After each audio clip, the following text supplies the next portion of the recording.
Hello guys, welcome back to my channel. Good morning. তোমরা সবাই কেমন আছো? আশা করি সবাই খুব ভালো আছো। আমরা মোটামুটি আছি। তো আজকে শ্রাবণ মাসের শেষ সোমবার, তো সকাল থেকে ব্লগটা স্টার্ট করলাম। তো সকালে সব বাসি কাজ করে ভোর 6টার সময় প্রায় উঠেছি। এখন 7টা মতো বাজে। বাসি কাজ সব করে চান করে চলে এসেছি। এখন একটু আলতা পরে নিচ্ছি। তো এখানে তোমাদের দাদাভাই বাজারে গিয়েছিলো, সব ফল ঠাকুরের সব রেডি। মা ঠাকুরের বাসনগুলো মেজে রেখেছিল। এবার আমি এখানে শাড়ি পরে নিয়েছি, দিয়ে পুজোটা দিয়ে নেবো। ঘরের পুজোটা আগে করে নেবো, দিয়ে তারপরে মন্দিরে যাব। আমি তোমাদের দাদাভাই দুজনে মিলে যাব মন্দিরে। মাম্মাম এখনও ঘুমাচ্ছে।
তো গাইস দেখো, ঘরের পুজো করা হয়ে গেছে। তো এখন আমরা বাড়ি থেকে বেরোচ্ছি।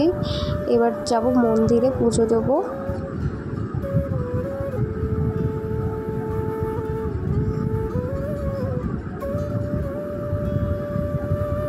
তো মন্দিরে প্রায় চলে এসেছি। মন্দিরে অনেকই ভিড় ছিল। তো এবার পুজোটা দিয়ে নিই।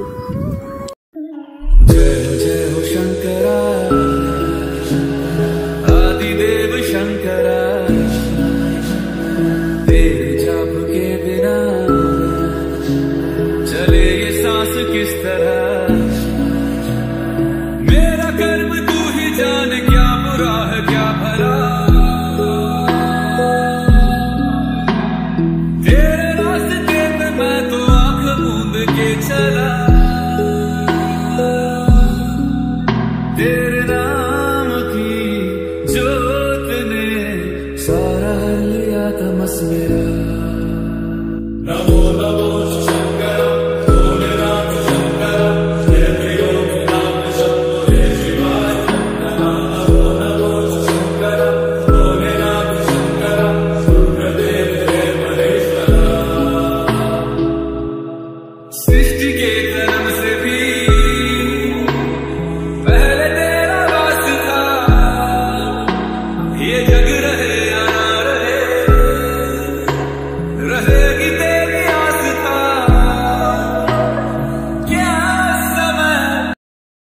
মন্দিরে পুজো দেওয়া হয়ে গেছে।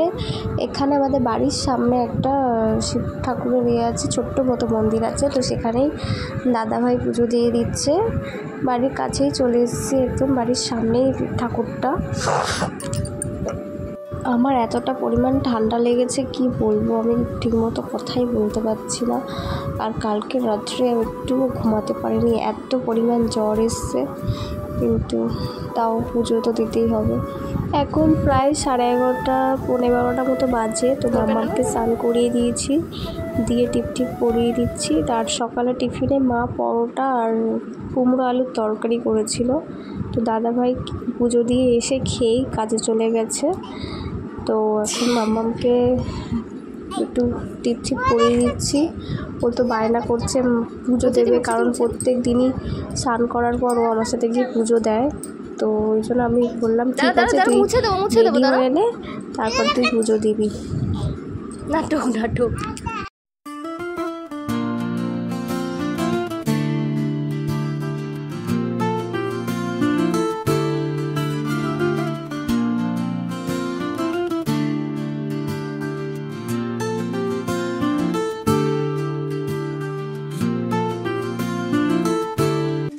এই ঠাকুরকে ফুল দাও, এই তো এই ঠাকুর, শিব ঠাকুরকে।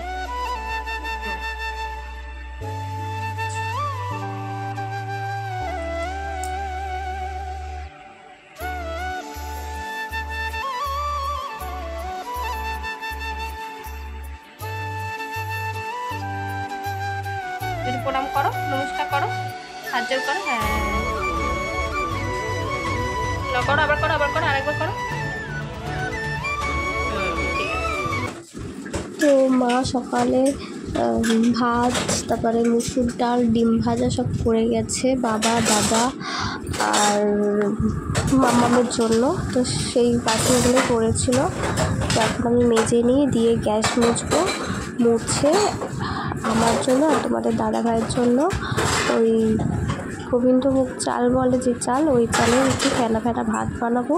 কারণ উপোস করে পরোটা খেতে একদম ভালো লাগে না, তার মধ্যে সর্দি আর ভালো লাগতো না, ওই জন্য ভাতটা করে নেবো, দিয়ে আমরা ওটাই খাবো দুপুরবেলা।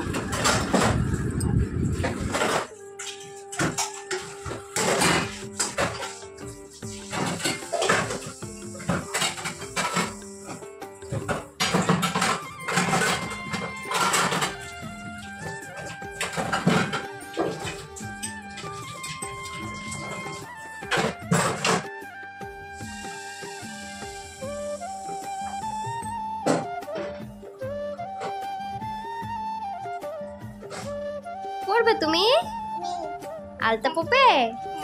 মামা পড়েছে?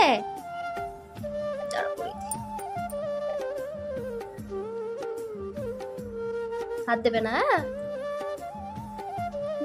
তুমি পেনের কালি দিয়ে আলতা পড়ছিলে? সারা পা পেনের কালি কালি করেছে, দেখ কি বদমাস মেয়ে।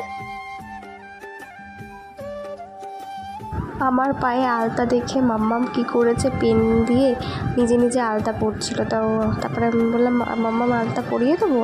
বলছে হ্যাঁ, তাই ওকে আলতাটা একটু পরিয়ে দিচ্ছি। বলছে কি সুন্দর লাগছে মাম্মাম বলছে। তো খুব খুশি আলতাটা পরে। তো ভাতটা আমি ওইদিকে বসিয়ে এসেছি আর এদিকে মাম্মামকে আলতাটা পরিয়ে দিচ্ছি।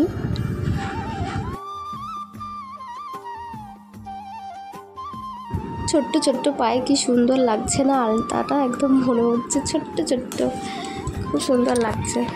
তো এইদিকে ভাতটা পায়ে বসিয়ে দিয়েছি, ভাতটা আস্তে আস্তে হোক, মাম্মামকে খাইয়ে দেবো। এখন ওই 1:30 মতো বাজে। তো মাম্মামকে এখানে খেতে দিয়ে দিয়েছি, ও একা একাই খেয়ে নেবে বলছে।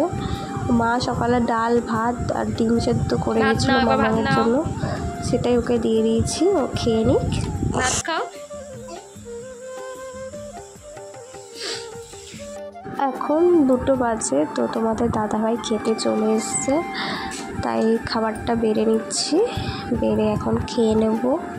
তো আজকের ভিডিওটা তোমাদের কেমন লাগলো অবশ্যই জানাতে ভুলবে না, কারণ আজকের ভিডিওটা এখানেই শেষ করে দেবো, কারণ আর পারছি না, শরীরটা খুব খারাপ লাগছে। যেহেতু কালকে রাত্রে ঠিকমতো ঘুম হয়নি, জ্বর এসছে, তার মধ্যে উপোস করে শরীরটা খুব খারাপ লাগছে, তাই একটু খেয়ে দিয়ে রেস্ট নেব। তো খাবারটা বেড়ে নিয়েছি, এর মধ্যে একটু ঘি দিয়ে দেবো। ঘি দিয়ে এরকম ভাত ভালোই লাগে খেতে।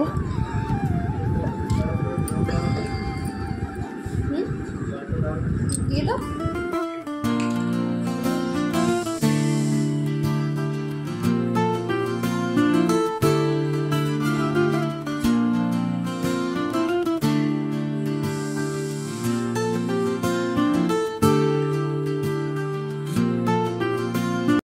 খাবারটা বেড়ে নিয়ে চলে এসেছি, এখানে দাদাভাইও খেয়ে নিচ্ছে, আমিও খেয়ে নিচ্ছি।